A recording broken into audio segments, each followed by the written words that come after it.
Welcome to another edition of the IFAD Innovation Talks. Today's talk is about building an innovation engine, and we're going to be talking about how some organizations manage to innovate consistently while others fail. Today with us, we have a legend, a true start in the ecosystem.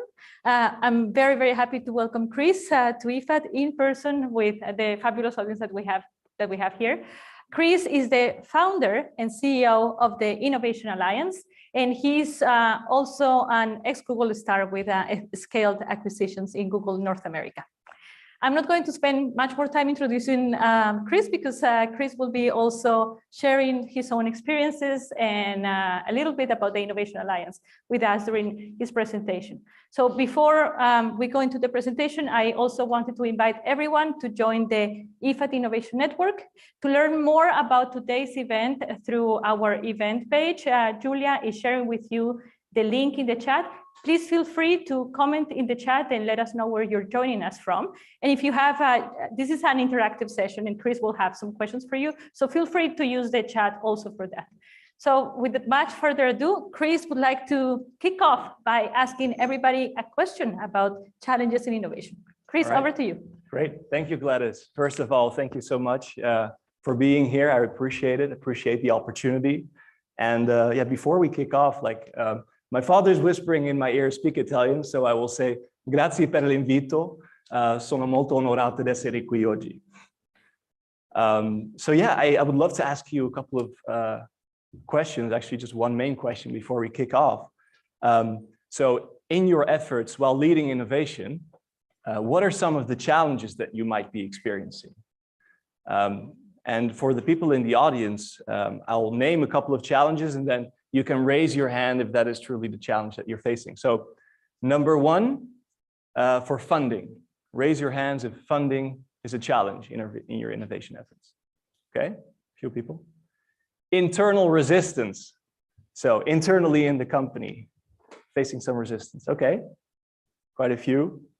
A lack of a clear strategic vision. Okay. Management that might be risk averse. Okay. Unclear roadmaps. Okay. And then there's a category that's called other. So if there's anything else that we just did not talk about, and I can imagine there's elements, feel free to let us know. Maybe somebody who wants to say a different barrier to innovation that you might be. Okay, so I think we covered the main topic. So let's kick off. I think they're pulling up the slides as we speak.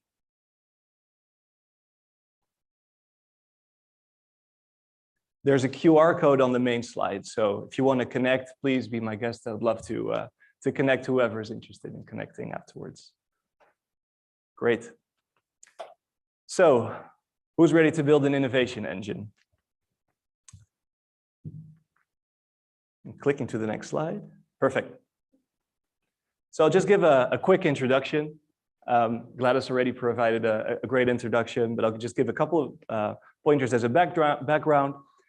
So before 2012, lived and studied in London, spent some time at Apple doing sales operations, moved to Dublin to work for the European headquarters, selling solutions for Google Ads. And then in 2016, I was asked to come to the United States to oversee inbound sales for North America. And that's where I basically fell in love with the topic of innovation. And I'll touch on that in a little bit. But in 2023, early this year, I founded the Innovation Alliance, which is a global network of innovation leaders and tech executives. And what we do is we help companies develop innovation capabilities. Innovation is tough, it's complex. There's a lot of emergent theories arising, and what we do is we love to grapple with those and bring the best to companies for sustainable development and to make sure that they deliver value to customers, clients, and stakeholders. So on the slide, you can see back in 2018, this is when it started, when we were doing executive education at Harvard in Boston. This was the module called Leading for Innovation. And the module leader, the professor, her name was Linda Hill. She's fantastic. And after the actual executive education sprint, stayed in touch with her, and I asked her, like, hey, in Google, we have a innovation lab, a sales acceleration and innovation lab, if you will. And I think we're doing a lot of cool stuff. Would you like to come and document that? And then at first it was like, okay, well, we have to see if there's a fit. And we'll have to see if there's the right opportunity and if there's a true literature gap that we're covering. But lo and behold, a few years later, we now have a Harvard case study. So I was very fortunate to be able to be part of that process and lead that process from beginning to end within the company, together with a couple of other colleagues. As you can imagine, this is always a nice challenge when working with two large organizations. But yeah, the case study, it's been a great experience. And for those of you who'd love to dig into it, of course, it's available on the website.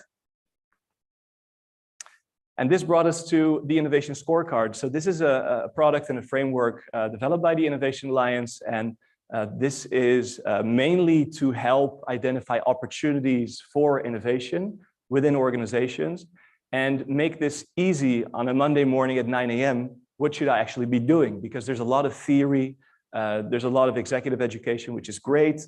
And you know, there's obviously a lot of things that you can learn from your profession and your direct professional experience. But I would just wanted to have something that's very tangible and something that you could just grasp. That's where the scorecard comes in. And you're able to basically measure innovation efforts on 4 areas. So developing your innovation culture on the first pillar. The second one is organization. So how can you set up the organization for innovation? External dimensions. So how do you work with customers, suppliers, and stakeholders in order to drive new efforts? And then the last one is effectiveness, because you're putting all these things into it, right? There's a lot of input, but then you need some output, right? We need to be able to measure success, if there's success at all, because let's be humble, it's tough, and you don't always get success overnight. So just to maybe a short introduction to innovation. I know many of you are seasoned innovation leaders, so no pressure there, but I think it's great to be aligned on the definitions because there's a jungle of buzzwords around there.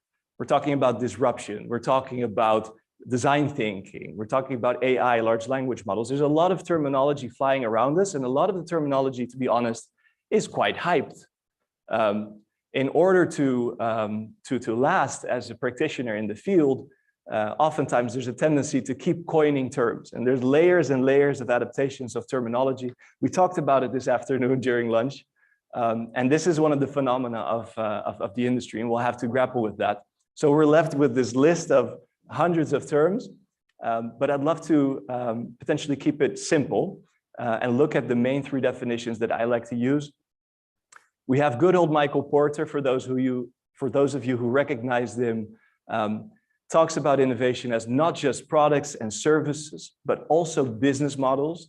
We have a leading practitioner, Tendai Vicky, who mentions that, well, yes, absolutely, but it must be sustainable and it must deliver true value to the client. It must be profitable. And then we have Linda Hill, who we saw just earlier, who said she's more elegant in it. And she says, well, I've been there, I've seen it all. It's just new and useful. So then the hook is, so why do some organizations manage to innovate time and again, while others get lucky and while others fail? And what Linda and her team found was that the leading innovation catalysts are able to create organizations where leaders are able to get people willing and able to innovate. So if there's one thing you remember from this slide, it's willing and able. So with willing, we talk about getting willingness in the organization. So the people need a purpose, they need shared values, rules of engagement, and then you get a sense of community. Because as Luca De Meo said, the previous CMO at Volkswagen, he said, people are willing to face the challenge of innovation if they feel part of a community. Because it's tough, right? It's the last thing you do. Are you going to close your laptop at 5 p.m.? Or are you actually going to push through and run another experiment? And if you're working in a culture that is maybe a bit negative, or you not have the right incentives in place, it's very hard to psychologically get yourself to push for that extra little bit. And then the second area is able, right? So you need to enable your teams to do that. So what they found is you need to cultivate a marketplace of ideas, find a way to test those ideas, and then find ways to scale those ideas effectively. So then that brings us to the point of, okay, we talked about the basic theory, like willing and able, but there's also a temporal element to this. So when do we identify the need to innovate in the first place? So when does this start? Because you hear companies getting into a red sea and declining in market share quite quickly. And it's as if they didn't see it coming. And all of a sudden it's 50 million, 100 million, maybe even $1 billion or euros or more in revenue. And then we have to fix a stifled innovation culture because we're just used to operational effectiveness and efficiency. So where does this happen? So this fascinated me, and I'm quite passionate about this. And this is the S-curve of business growth or of product adoption. Many of you are familiar with this, I'm sure, where you start with, okay, well, it's still early. This is probably not going anywhere. Okay, so maybe it's not hopeless. Hey, what's happening? Things are actually starting to take off. We're all going to be rich, free massages and TVs and flat screen for everyone in their office. And then all of a sudden, what's going wrong? We're all doomed. So what does this tell us? There's a cycle to this. So my question to you is in the audience and also for those who are tuning in through a live stream, when should we build corporate innovation capabilities? I'd love to hear. So anyone who has an idea, maybe point 1, point 2, 3 or 4 or 5, I'd love to get your idea. So when should you start developing these capabilities? Show of hands for 1. Okay. Is it fundamental? Yeah. 2. Okay. 3. 4. Okay. 5. All right. Yeah, so a good mix there. What we're seeing right now, and I don't want to pretend this as if there is like an ultimate answer to this, because you have to be respectful of the complexity, because this is looking back, right? If you're looking back, you know where the tipping point is. So I wanted to just be respectful of that. But if you zoom out, what you're seeing is that when companies start out, they're trying to get traction, they're trying to get revenue, they're trying to get product market fit, and they grasp the main literature that's out there. And only when they start to grow and start to get sustainable and predictable revenue, and I mean predictable revenue, I mean that you can actually build a forecast reliably and achieve or overachieve on that. That's only when you get fundamentals. But on the other side, once you reach a tipping point and once you reach a saturation point, when a company is then $50 or $100 million in revenue, well, that's when the brain surgeons come in, right?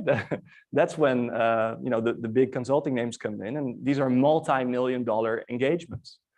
And it's quite serious because, you know, once a culture has set, it's very hard to mobilize it again and to reshape it again.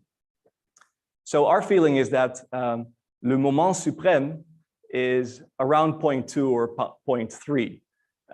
And the main reason for this, I feel strongly because of 3 things. Because in this section, you still have budget, you still have time and morale. Because you need budgets to run experiments. If you're still growing year on year rapidly, then you still have budget for this. There's still morale because everyone is hyped up, you're growing quickly, right? People are still, there's virtually half or maybe even less of the anxiety there is when things are not going as well. And then the last one is time. You need time to innovate. You need time to run multiple experiments. And that's very hard if you're in a red ocean and when you're dealing with fierce competition. So that's where we feel that once you start to get predictable revenue, that's the time to start building capabilities. So how do we do it? We'll address it in a couple of slides. And this is where you become an ambidextrous organization. So you're able to manage exploration and exploitation at the same time. Because what we see is that these companies do, these successful companies, these unicorns, if you will, at later stage, how they develop is that they go from the first to the second to the third industry leading business. And we see this as a very strong example with Netflix. Is where they start with the mail order DVDs. We've heard the story. They went into streaming because they anticipated of the broadband adoption across North America and the rest of the world. And then they started developing original content as a business model. And then games. And what's next? Maybe it's AI generated content, right? There's so many ways you can do this. And we also see a different metaphor, different example, but same concept is what happened with Apple, right? We started with the iPod and the iMac. We went to the iPhone and the iPad, then the AirPods, the Apple Watch, and then they went into the credit card industry.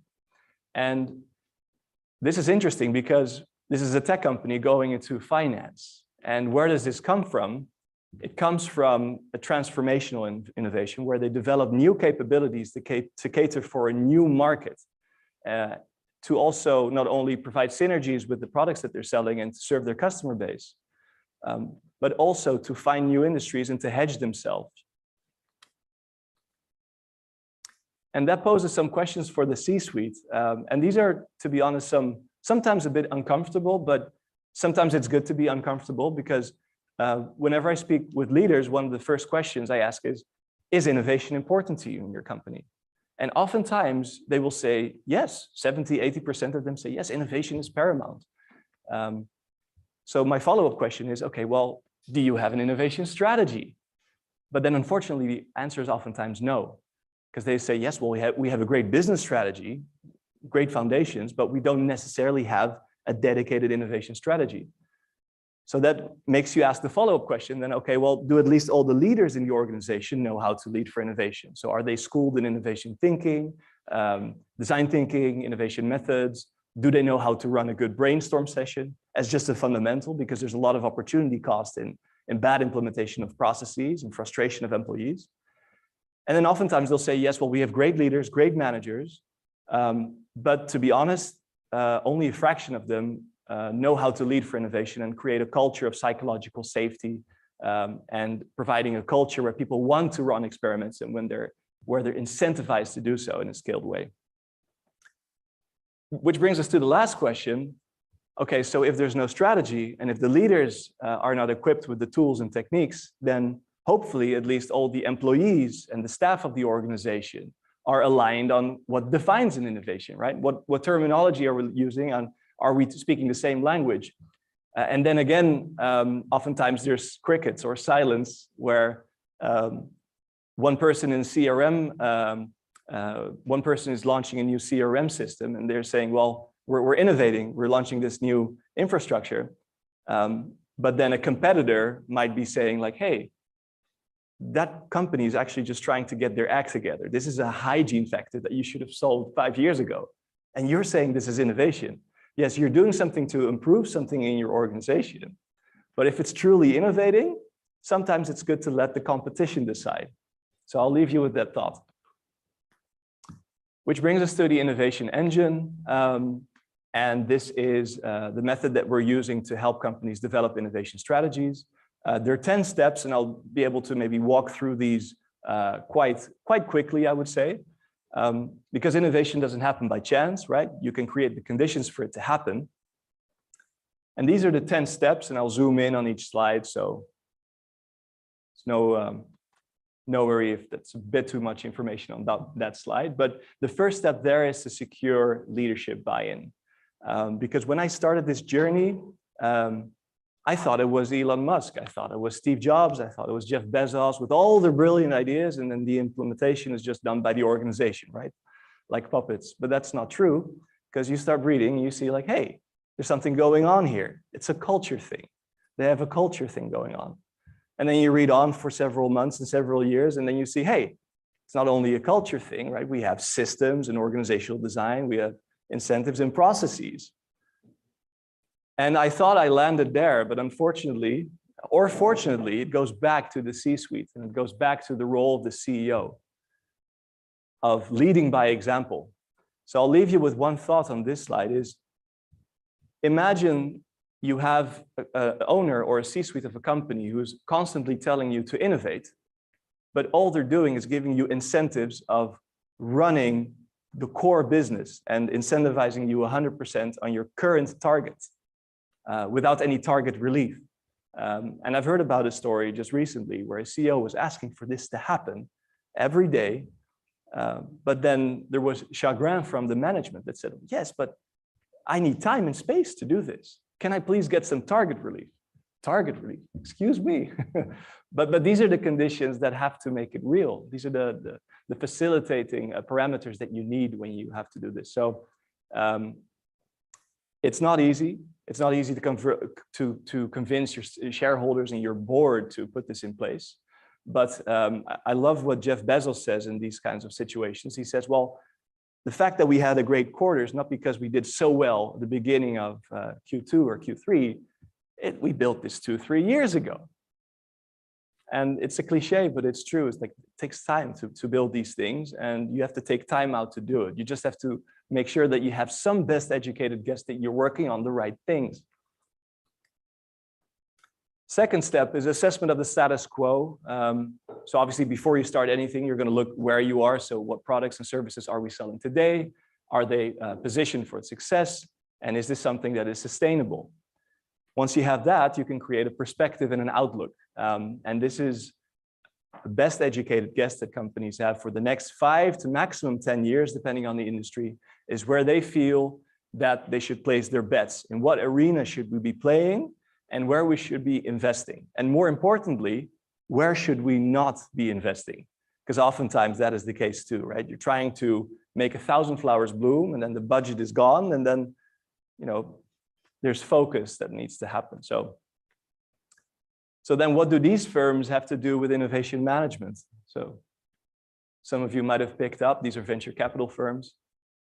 And this is an analogy or an adaptation, but what these firms do is that they have two things, many things, but two things in common with innovation management. And the first one is that they have a very strong portfolio of ideas, portfolio of companies that they're working on. They don't have 1 or 2 or 10. No, they have 50.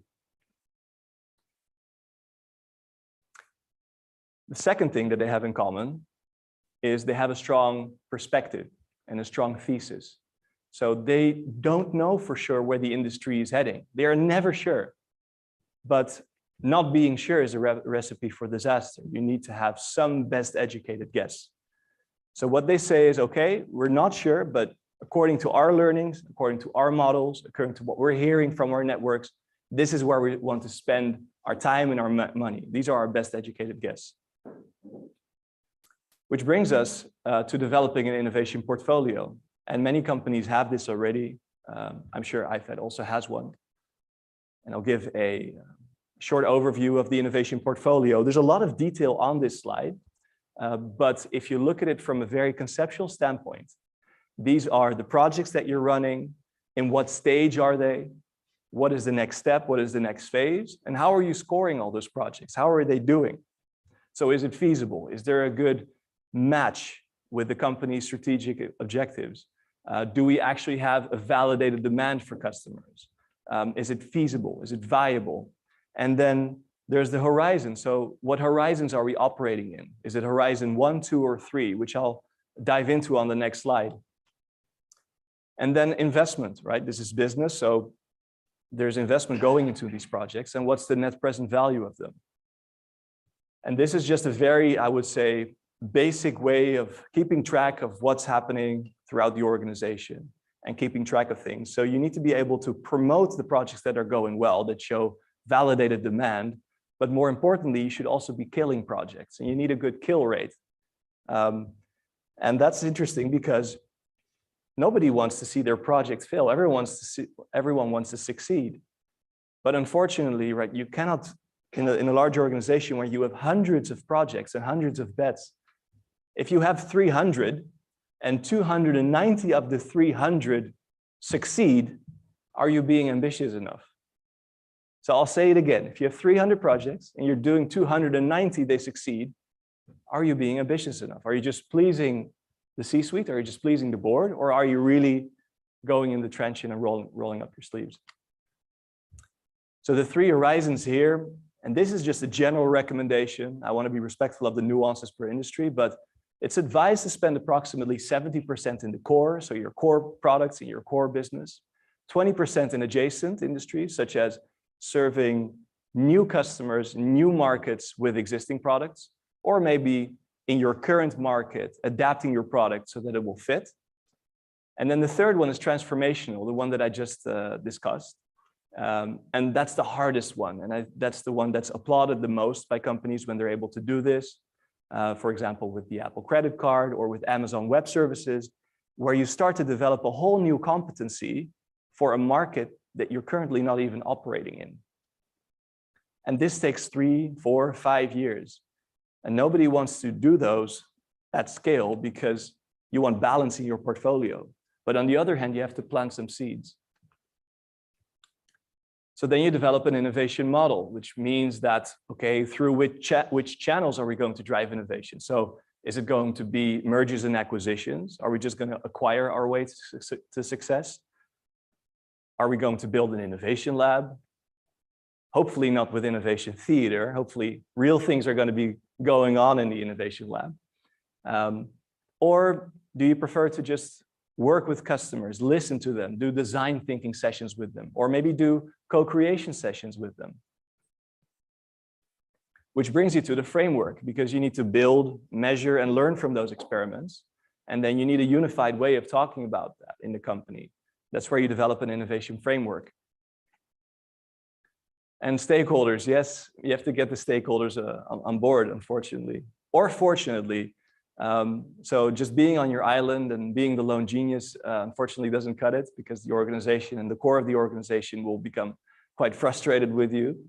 And there's antibodies, right, between those two. It's a dynamic tension that has to be managed. So you're doing this project, and then at the end you hear that legal is blocking you, or marketing is blocking you because it's not a fit with the brand. And you just spent 4 or 5 months developing this whole thing as a lone genius in your attic. And then you need to establish KPIs. So we're familiar with the financial and monetary KPIs of return on investment, return on net assets, internal rate of return. But then innovation is very hard to do that in the first 1 or 2 years because there are no financial outcomes yet. So what do? You start looking at different metrics, soft metrics, such as how many customers did we interview? How many ideas did we generate? But then how many ideas were validated? How many hypotheses did we develop? And then how many of those that we actually validate or refute, if you will. And then on an organizational level, you start to look at, okay, how is our portfolio developing? How many bets do we have in Horizon 1 and 2 and 3? That's how they look at it, because there's no revenue yet. All they have is net present value and hedging your bets. Enablement of teams, this comes back to training leadership and enabling leadership to lead for innovation. And then introducing the tools and systems to help incorporate all this into something that's meaningful, and that an organization from one geography to the other, that they're knowing what projects that they're working on, and that they're hopefully not reinventing the wheel in 2 or 3 different geographies, because that oftentimes happens. And it's not because they're unwilling or that they're incompetent, it's because they might not have the right governance and the right structure from an IT standpoint or from a organizational collection of ideas. That's where the problem sometimes arises. So making sure that that infrastructure is there can oftentimes help, and that people are working on the same themes. Touching on the Innovation Scorecard, again, this is the model that we developed to help find concrete opportunities that you can actually do on a Monday morning at 9 a.m. So we'll start with culture. I know there's 10 points on here, and I don't want to overload you with information, but I'll touch on one of them that I like is incentives. It's the one that I just discussed, sending a strong signal throughout the organization. For example, Google does this. Right? It's not only about the financials, it's also about the attributes. How are you behaving? Are you working well together with your teammates? And are you working on new things? Are you showing that you're developing the products beyond just your day job? The organization, there's paths to yes. And this comes down to minimizing organizational bottlenecks.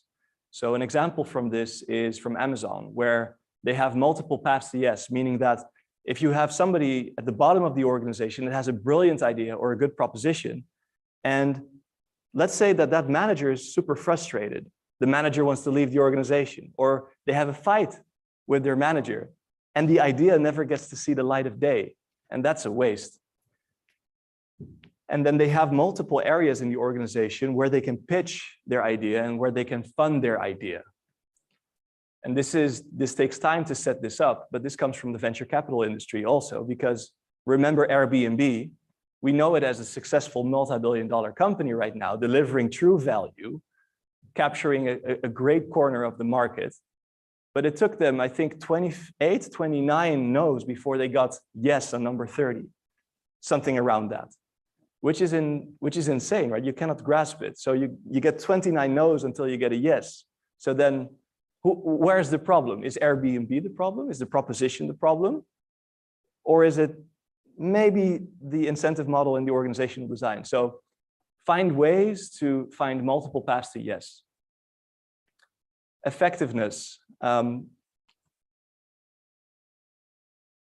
Before we go to effectiveness, we can start on external dimensions. So what can we do externally? So you can interview customers, you can get their feedback. There's many ways that you can get information from suppliers, work together with suppliers. You can go to trade shows and events, but not only your trade shows, but also other trade shows. But what I like to look at also is customer segments. So you're currently catering to your current customer segment, but have you also looked at how your customer segment is developing in the next 5 to 10 years? And this is what Netflix did quite beautifully with the anticipation of broadband internet, right? They could have just looked at what Blockbuster was doing, and they could have just stuck with the mail order, but they knew, and I think this was one of Mark Randolph's quotes, one of the co-founder. He saw that broadband was coming, and he already started investing, even though broadband was not there yet. But he knew that there was an emergent customer segment that would have to get their content on demand through a whole new infrastructure. And then effectiveness. So there's many ways that you can measure your innovation efforts. You can look at awards, USPs, market share, velocity. So how fast are initiatives moving through the pipeline? How fast is your go-to-market?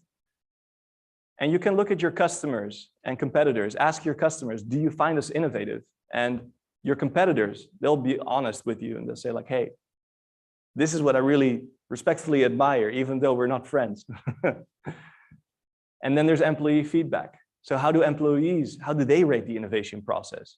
Because some innovators, some company leaders that might say, hey, we're doing super well. We're growing 50% year on year, and we don't need anything to fix. But then they hear that their employees rate the innovation process quite poorly, that they get maybe a 6 out of 10. So imagine how that would be when it's an 8 or a 9 or a 10 out of 10. How fantastic that would be.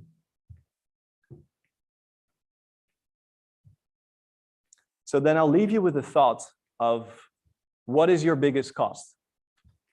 And oftentimes you hear, well, to be honest, my biggest cost is just personnel, right? The people that you employ, that's a big cost. But oftentimes I hear that the biggest cost is more or less what you don't know, your ignorance in that sense. The way I'm ignorant of my things, other people are not knowledgeable about the things that they want to address. And the metaphor here is, imagine Bill Gates or Warren Buffett, they go bankrupt tomorrow and they lose all their connections and everything. And then a few years from now, you can be sure that they're a millionaire again. And not because of the network or the resources, because they have the operating model in their head. They know the playbook of how to find demand and to supply that demand. So what do they really have?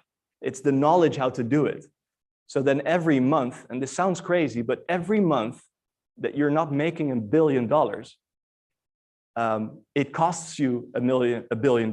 So again, every month that you don't know how to make $1 billion, it costs you $1 billion. That's how crazy it is. It's an extreme example. And that's how Mark Randolph also put it in a tweet. This is just a screenshot of me doing this 3 or 4 weeks ago. I was lying in my bed and I saw this. I just had to take a screenshot and share this with you, because the main thing that he's learned over 40 years of entrepreneurial endeavors is that nobody knows anything. Nobody knows if your idea is good or bad, and you don't even know if your idea is good or bad. You just need to test your idea and collide it with reality, because that's the only way to learn. So take your rubber on the road. The final 3 takeaways, hopefully I've convinced many of you, probably not all of you, but hopefully many of you, to start looking at developing an innovation strategy that's aligned with the organizational strategy. Lead by example and train leadership. So for leaders up high in the organization, lead by example, spend your time on these projects, and the employees and the staff across the organization will see that as an example. It's like, hey, this must be important because that's where they're actually spending their time and money. And then the last one is evaluate your incentive models. So being respectful of, having to perform on Wall Street, have a look at investing in things beyond the core and beyond the current revenue attribution. Thank you.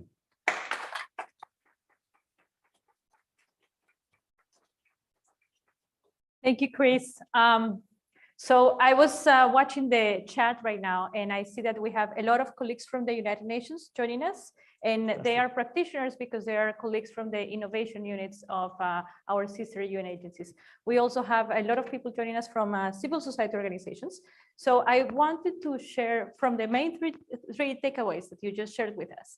I think that it's also very important, as we saw in the corporate level evaluation of IFAD's support to innovation, which evaluated not only IFAD's support to corporate innovation, but also our support to field activities, that it's quite important also to define innovation properly so that it aligns to the mandate of our agencies. Yeah. So IFAD went through a process of defining the definition of innovation, making sure that it's aligned. So as we have heard many times, also especially last week at the Innovation Day, for IFAD, the most important innovations are those that impact poor world people directly. How do you ensure that the innovation scorecard that is also looking at profitability models, which for UN organizations and for the nonprofit sector, how, before we go to the public, because I know that there are questions from the public, but how do you align that innovation scorecard to the context of development, where we have to look also at being equitable, sustainable, and inclusive? Yeah, so the metrics on the scorecard currently are very commercial in the sense that they're for a lot of for-profit companies, but there's ways, adaptations that you can make those for nonprofits and other organizations too. So it's an adaptation that you would have to make. Yeah, exactly. So that's one of the messages that I think is also important, the fact that you can adapt the innovation scorecard to other contexts. I saw that some colleagues were commenting on the importance of providing a clear vision for innovation and the strategy as you were defining before. And I think that some of us have shared this in our Rome-based agencies innovation team meetings, also in our meetings with the other international financial institutions, that providing evidence and making sure that that evidence is what we're using to make the decisions, the investment decisions for innovation. That's also quite relevant. Let me go to the audience and let's see if anyone, Dana, please go ahead. We have a first question from the audience, and then we'll go to the most voted questions coming from our online audience. Dana, go ahead, please. Thank you, Chris. Hi, my name is Dana, and I am the Communication Officer for Partnership and Innovation here at IFAD. So one of our challenges, I think, is space to fail. And in innovation, I really think that sometimes we're sometimes afraid to say that this didn't work. And when we do that, though, we do say, this is why it was important, and here's what we learned. So I kind of illustrate that to say, what's the role of communications in complementing or perhaps being embedded in the framework that you outlined? Yeah, so communications are important, right? And nobody wants to say that they failed, but unfortunately or fortunately, it's part of the whole process, right? To refer to an anecdote that I mentioned earlier, If 9 out of 10 out of your experiments, if they're successful, then are you really pushing it? So you need a good kill rate. You need to be killing approximately 30–40% of your products or projects for that matter. So that's one. So that's just setting an expectation.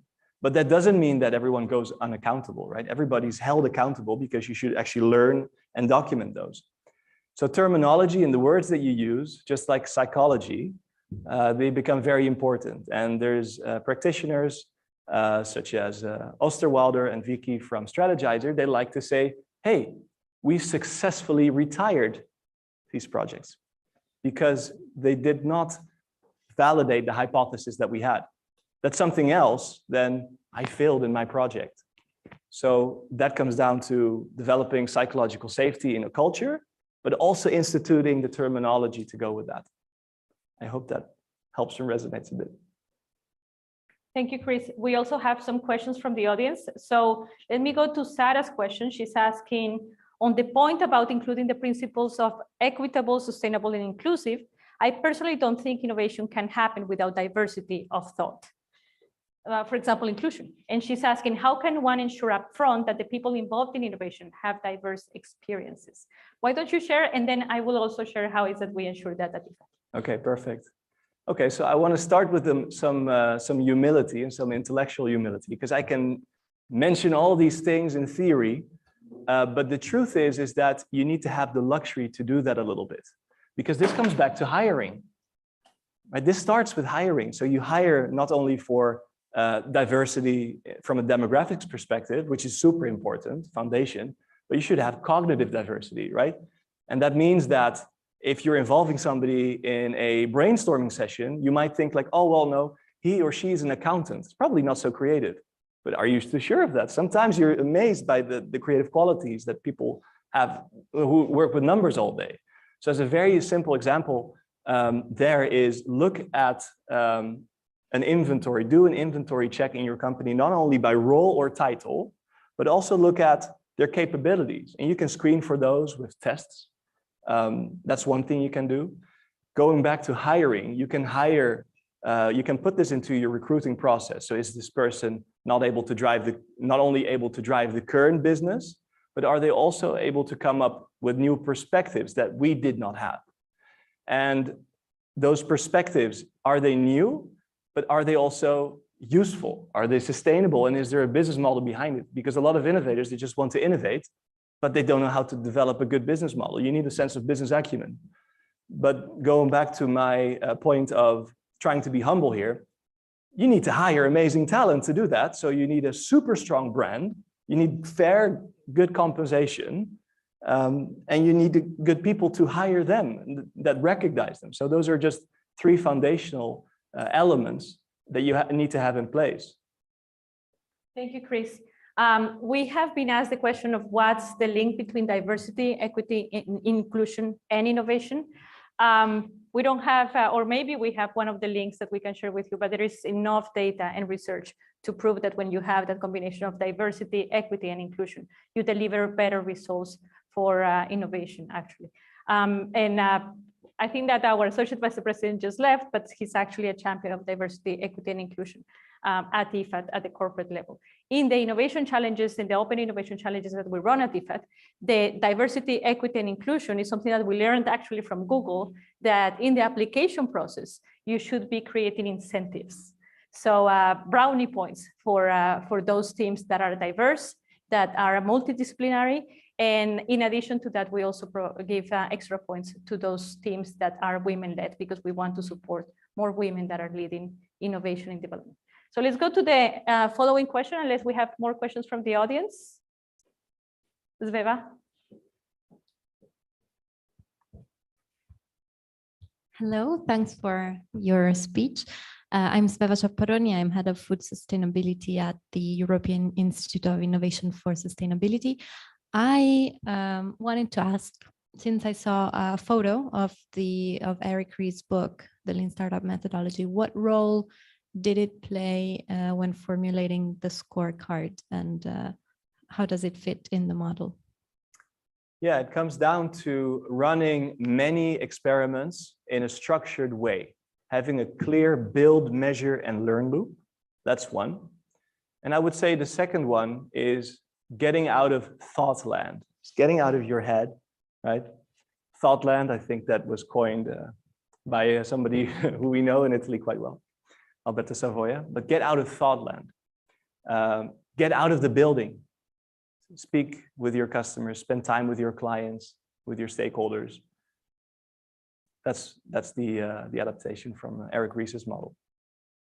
Cheers. So let's go to another question from the audience. Janice is asking, the core client is government member states. Define the features of an appropriate engagement mechanism to drive innovation.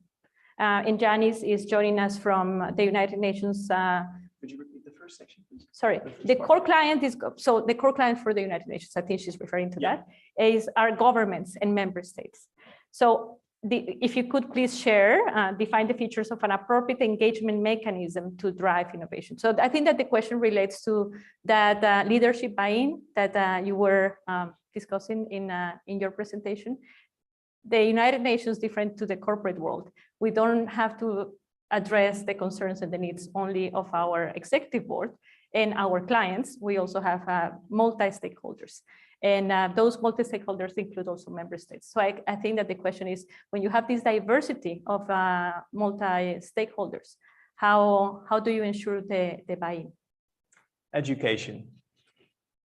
I want to be elegant with this one, and I want to also be respectful of the nuances, because we have hundreds and thousands of people that are battling with this topic every day. It would be quite arrogant for me to come in and say, like, oh, it's probably this. No, I'll throw in some intellectual humility, and I'll start with education. Make sure that everyone is aligned on the definitions, be clear about what experiments that you're running, what projects you're running, and what expectations you might have from one another. And getting everyone to the same vocabulary is one big step. Because from shared understanding, it's very hard to take steps if you don't have a shared understanding. And to get to that shared understanding, you can educate yourselves on the latest innovation methodologies. Yeah, right. And also what you were saying before about having also a clear shared vision that is owned by the different stakeholders. I think that's quite relevant. Mm-hmm. Yeah. Any other? Yeah, we have a question from the audience. Hi, my name is Maher. I'm studying master here in Rome. So I have a question. When we are talking about the innovation and the main takeaways in this webinar, what do you think the main factors that made Nokia, for example, lost most of its market share from the majority of the market share to very small fractions? Was that related to some key points about innovation? Yeah, it's one that Clayton Christensen, one of the most well-known innovation managers and leaders, coined, and that's the innovators dilemma. They were so successful with their core product.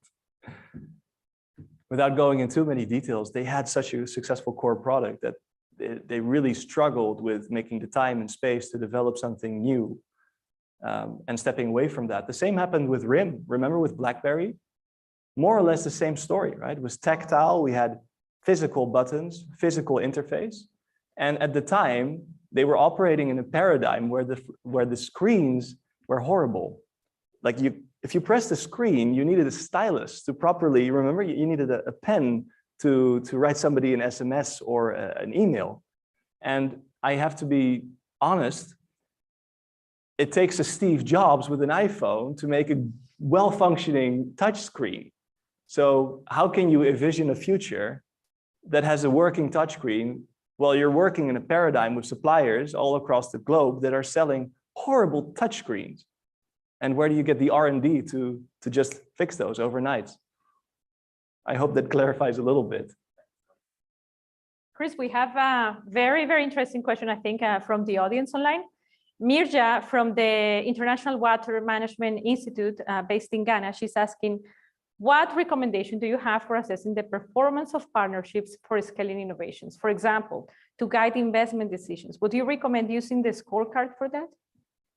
You could. There's ideas in the scorecard that you can use with working with partners, with suppliers, with your current network, elaborating on that. So for example, what what Apple did at the time, they started collaborating with a supplier, with Corning glass, with Gorilla Glass, and they co-developed a touchscreen that was unbreakable, almost from a practical daily standpoint. So that's how they worked with suppliers, but also through your network, indeed. Yeah. And we also discussed, thank you, Carmela. We were discussing over lunch the importance of, when you have your open innovation challenges, the importance of having those life cycle analysis to offer support to teams and make sure that you're addressing bottlenecks and challenges before they reach the stage gate assessments, but also the importance of having those stage gate assessments to make sure that the investments that we're making in these innovations are being gradual, are accompanying the teams, and but also that they, we're ready also to, as we call it in innovation, kill the puppy when the puppy is not performing. I know it sounds awful, killing the puppy, yeah, killing the puppy, okay. But it's also sometimes you just have to make the decision to pull the plug when something is not delivering for the it's fine. And set the expectation, set the target. I'll challenge you, set a target, have a kill rate of at least 30%. And it doesn't give an excuse to just slack. No, give it your best, document your learnings, but have a set kill rate of 35%. And those projects you can put in the fridge, right? You don't have to totally kill them. You can put them also in the fridge and save them for another time horizon. That's perfectly fine. But you have opportunity costs in the organization, right? You have thousands and thousands of people that are working on something, on 10 things at the same time, right? And you need to focus your efforts on the things that really, Correct.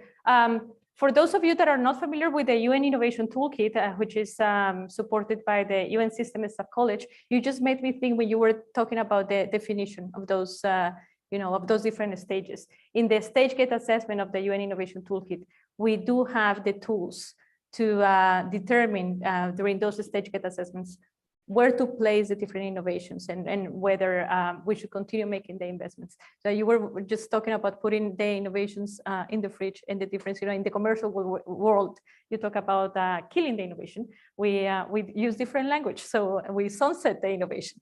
But that's the sense of what the tools like the stage gate assessment do to help us making those investment decisions and know when to continue, when not to continue. We have another question. I think that we are okay on time, so we can go to, okay, good. So the next question is from Camelia. She's asking, how can innovation be supported in a low-income country or community where resources are quite scarce, especially financial resources?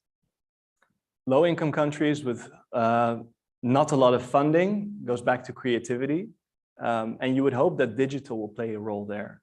And we see, not to just promote YouTube, but on YouTube, there's so many examples where people learn how to drill a water well on YouTube. It's like, where did you learn how to make a radio? I learned it on YouTube, right? There's really, every village has this whiz kid or whiz girl that is able to develop new things just by visually seeing the examples and taking an adaptation from that in the metaphor. So having the digital infrastructure, hopefully thanks to Starlink and others, making sure that that is in place, and giving them the technology. Hopefully a simple way of deploying smartphones. However, that's not always the solution.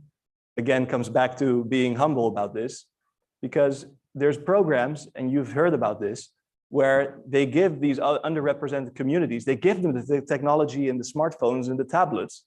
What do? They sell them because they can get a few €100 or 1,000 euros in our currency, and they take care of their family because they're critically ill. What would you do? Would you keep your laptop, or would you save your dying sister? So just acknowledging the complexity there. So how do you deploy technology without creating a resale market? Yeah, and you just made a very important point. Sometimes it's technology, the answer, but sometimes it's not. Sometimes it's the approach, a new approach, the processes that we are innovating. And last week at the Innovation Day, we also heard from other UN agencies and also our IFAD colleagues about sometimes how innovation can be something really simple that is really delivering results for the communities that we serve. And not always it has to do with technology. Sometimes they're simple. We were talking about simplicity, making those innovations simple. Sometimes that simplicity can really add value and deliver results for our project participants. I think that we have arrived to time with our questions and answers session. Very quickly before I ask you for some last remarks and we invite Andrea GEREMICCA on stage, I wanted to share with you the results of our poll. Jinshin, can you please share with the audience the results of our poll? Okay, so I think it's very interesting, Chris, if you could comment on this. The lack of a clear strategic vision is what people see as the main challenge in implementing innovation. Yeah, that's a beautiful one and a very common one. This actually resonates with a lot of the stuff that we're seeing. And I feel where this comes from is just the complexity of being able to predict the future. Because to develop a vision is nothing more than a best educated guess of what the future will bring and what vehicles will help you get there. And you're never going to be sure, but even when you're not sure, you need a best educated guess and you need to communicate that, because otherwise you're going to have ideas across the organizations that are going in 10 different directions. So I would invite managers and leaders to bite the bullet that even if you're not fully sure, think about the investors, think about the venture capital industry. Many of them are very successful while they're not very sure. Develop a strong perspective and a strong thesis. It takes time to do that because you cannot just make this, in the board, in the ivory tower. You have to go inside the organization and craft it together with your teams. It just takes time and it takes effort. And to be really fair, the whole discipline of leading for innovation and all the innovation methodologies, it's quite new. I did not get it in business school. Many of them don't even get it in MBAs today. Yeah. So also just being respectful of the didactic landscape and the academic landscape. It's quite emergent. You need a business strategy. Oh yeah, there's some innovation. No, there should also be an innovation strategy because exploration is very hard to do without proper exploitation and vice versa. Thank you, Chris. And we do have a couple of very good examples of very concise and user-friendly strategies even within our UN agency. So I would invite some of our attendees in the audience here and online also to see some of those. Very quickly, because of the results of the poll, for those of you that are not familiar with the UN Quintet of Change, there was a lot of thought to develop the UN Quintet of Change, and there are 5 components that I think are very, very important, and they link to today's conversation about the importance of data, the importance of communication, behavioral design, because we need to take into consideration human behavior, innovation, and strategic foresight. Strategic foresight, but the main one that we see here as a result is fundamental. Last words, Chris, and then over to Andrea for closing remarks. Great, thank you, Gladys. So echoing my earlier remarks, I want to thank you all for the opportunity. It's been amazing to come to this city, to Rome. It's a city of my heart and also my family's members' hearts and friends. So yeah, fantastic to be here, and thank you for your attention and your participation. And I hope together we've all inspired you to develop a strong innovation strategy and to hopefully look at those incentives and successfully retire projects. Feel free to fill. Thank you.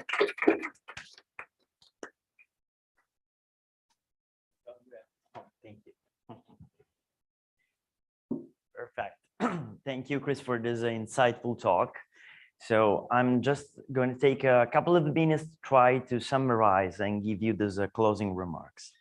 So what we've learned today is, of course, that we can have better decision in investment in innovation if we use a systematic approach.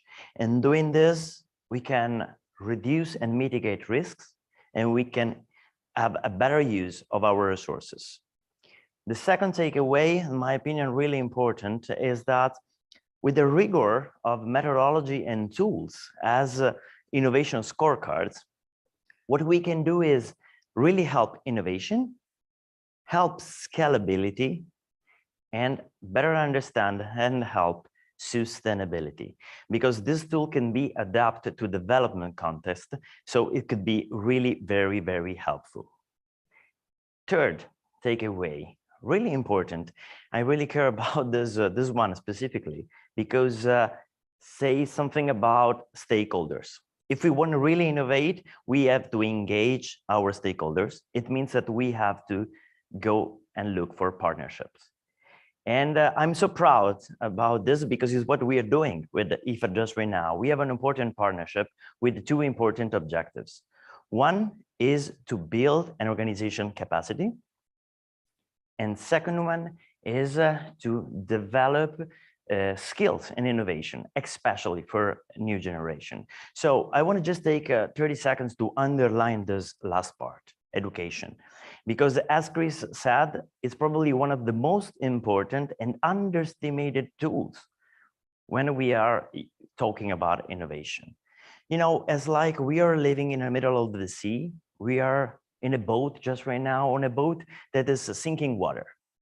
We have climate crisis, we have crisis of resources, we have many problems. And the first reaction we have is to take away the water from the boat. Because we created a society where we tend to reward people that are solving problems.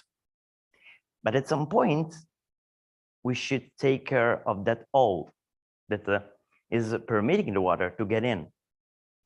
This is education. This is education and innovation. We want a future generation not to solve problems. We wanted to do things in order to do not have problems. So this is, in my opinion, from my point of view, there's important 3 takeaways. And thank you for being here with us. This is the last innovation talk we have before summer, but I really hope to see you in September. Have a wonderful day or a wonderful night.